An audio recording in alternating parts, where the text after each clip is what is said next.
안녕하십니까. 오늘은 세상에 비춰진 교인들, 과연 세상 사람들이 교인들을 어떻게 바라보고 있는지에 대해서 한 말씀 드리려고 합니다. 요즘에는 기독교인들을 좋지 않게 생각하는 사람들이 의외로 많습니다. 그들에게 왜 그러냐고 물어보면은 교인들은 정의로운 것 같이 말은 잘하는데 말과 행동이 이중성을 가진다고 합니다. 남을 잘 속이기도 하고 거짓말을 잘 한다는 것이 그 이유입니다. 그러나 교인들은 이 말에 어떤 핑계나 이유를 먼저 말하기보다는 교인으로서 한 번쯤은 뉘우치고 회개하는 계기가 되었으면 합니다. 교인은 예수를 믿으면서도 욕심이 많고 양보가 없다고 합니다. 그리고 예수를 믿지 않는 그들도 예수님은 믿을 수 있는데 교인은 못 믿겠다고 합니다. 이런 말에 대해서 교인들은 뭐 다 그렇지, 그렇게 생각하는 자기들이 나쁘지, 교인은 어디 사람 아니가? 라고 단순히 항변하기보다는 교인이 손가락질 받고 욕먹으면 바로 하나님이 욕먹는 것이라고 생각해야 합니다. 너무나 오랜 시간 동안 습관처럼 학습된 언행으로 기독교인들의 행위와 결과가 이제 세상에 비춰지기 때문입니다. 교인과 목사가 온갖 비리와 부패로 연계되어 세상 매스컴에 나오고 있는 것은 부정할 수가 없습니다. 대형교회를 자식에게 세습하는 교회, 목사 자격이 없는 사람이 대형교회 목사로 심호하고 있는 경우, 몇몇 목사들이 성추행, 성폭행을 거기에 대해 세상 사람들은 다 알고 있습니다. 대형교회 목사를 왕처럼 떠받들고 있는 교인들의 행태가 정말 제가 봐도 더러울 때가 있습니다. 그러나 그들은 그런 손가락질에도 끄떡없이 파렴치하게 자리에 연연하고 있습니다. 공적 교인이 공적 신앙인이 외치면서 공적은커녕 세상의 빛과 소금이 되기보다는 오히려 세상을 부패하게 하고 세상의 어두움이 되고 있다는 것을 회개해야 할 것입니다. 하나님 보시기에는 목사나 장로가 모두가 교인이고 성도인 것입니다. 안 그렇습니까? 하나님 보시기에는 목사, 장로, 권사, 안수집사 이렇게 계급이 있는 것이 아니고 우리 모두가 하나님 앞에 성도입니다. 특별한 계급은 절대로 존재하지 않습니다. 교인들의 말과 행동이 종교를 가지지 않은 사람보다도 더 비양심적이고 파렴치하다는 의미도 되기도 합니다. 그러면 세상 사람들의 말이 틀리다고 보고 다시 한번 생각해 봅시다. 믿지 않는 사람들을 제쳐두고 교인들 우리끼리 한번 생각해 봅시다. 교회 안에 파벌이 없습니까? 교회에 부자와 가난한 사람들이 함께 잘 어울립니까? 교회에서 서로 형제님, 자매님 사랑합니다 하면서도 서로 헐뜯지 않습니까? 교회 돈을 진심으로 아껴 씁니까?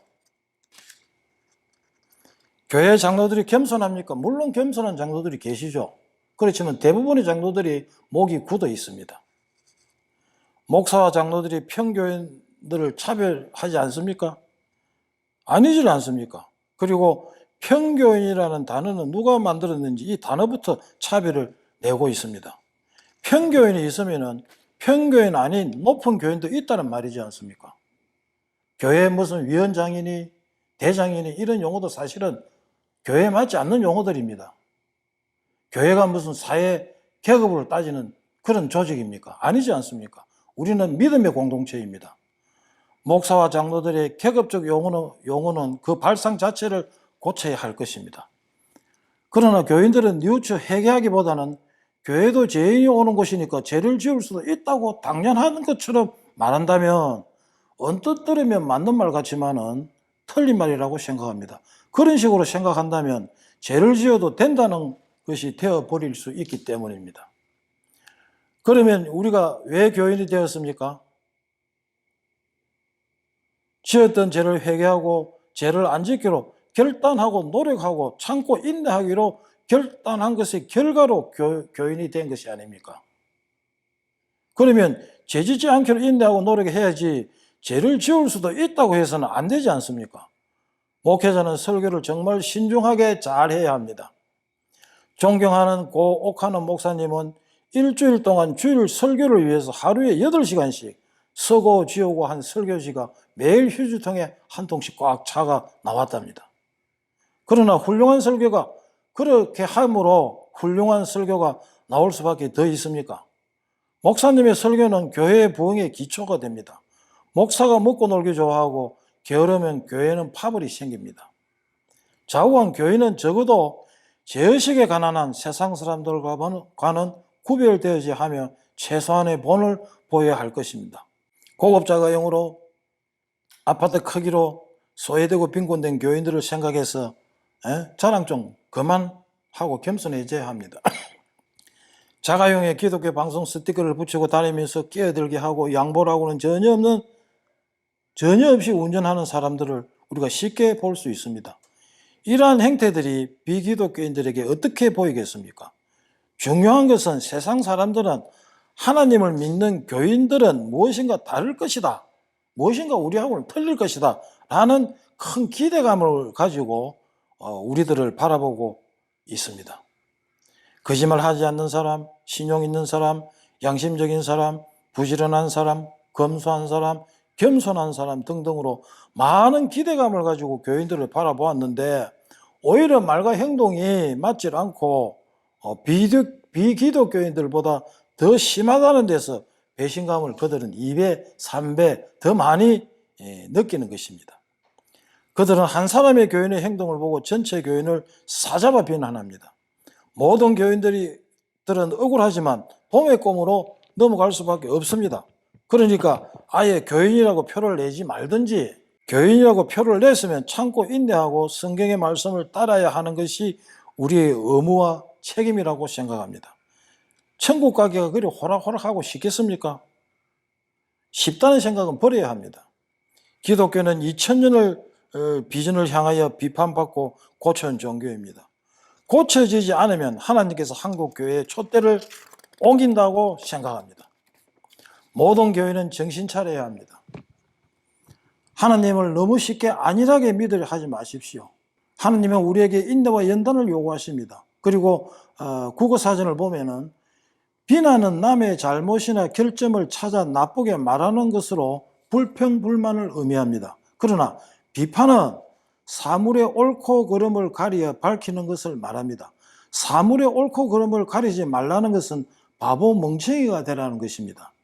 하나님께서 교인들이 옳고 그름을 가리지도 못하는 바보 멍청이가 되기를 바랄까요? 그렇지 않다고 생각합니다.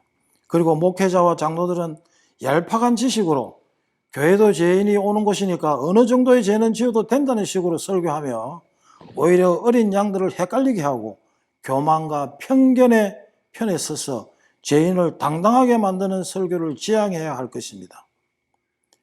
교회는 죄인이 죄를 짓지 않기 위해서 다니는 곳이지, 우리는 죄인이니까 어느 정도 죄는 무관하다는 마음의 위로를 받기 위해서 다니는 곳이 아니지 않습니까?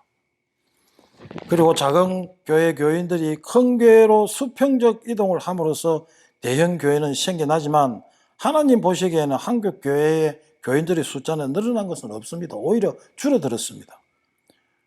교인들이 대형 교회를 선호하는 여러 이유 중에 하나는, 여러 가지 이유가 있겠지만 그 이유 중에 하나는 큰 교회에서는 건축원금을 할 이유도 없고 교회에서 교인들을 귀찮게 안 한다는 이유도 있다는 것을 알아야 합니다.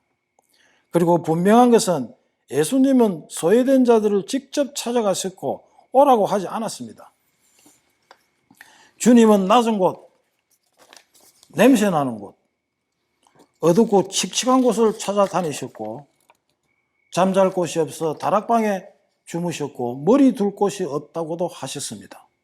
우리는 목사를 따르기보다는 예수님을 닮기 위해서 목사를 따르는 것이며 헌금하며 교회에 봉사하고 있는 것입니다. 우리는 예수님께서 기뻐하는 일을 해야 합니다. 틀린 것은 틀린 것이고 바른 것은 바른 것입니다.